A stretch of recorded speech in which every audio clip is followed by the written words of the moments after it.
पाकिस्तान और श्रीलंका के वज़ीर ख़ारजा के बीच मीटिंग के हवाले से ये खबर है। वॉशिंगटन में वज़ीर ख़ारजा की ये मुलाकात हुई। श्रीलंका में माशी बहरान के बीच ये मुलाकात काफी अहम मानी जा रही है। आपको बता दें कि हिंदुस्तान मुसलसल श्रीलंका को इमदाद भेज रहा है। श्रीलंका इन दिनों गहरे माशी बहरान से जूझ रहा है और इसी के चलते वहां बिल्कुल अनारकी का माहौल है। मुसलसल मुजाहरे किए जा रहे हैं, लोग सदर के इस्तीफे का मुतालबा कर रहे हैं। इस बीच हिंदुस्तान और श्रीलंका के वज़ीर ख़ारजा की ये मीटिंग काफी अहम मानी जा रही है।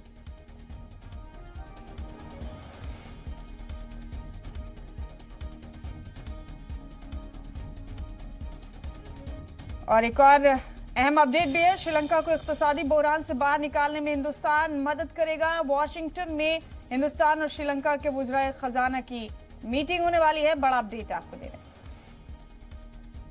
श्रीलंका को इक्तिसादी बहरान से बाहर निकालने में हिंदुस्तान मदद करेगा और इसी के हवाले से वॉशिंगटन में दोनों ममालिक के वज़ीर ख़ारजा की अहम मीटिंग होने वाली है। बड़ा अपडेट आपको दे रहे हैं।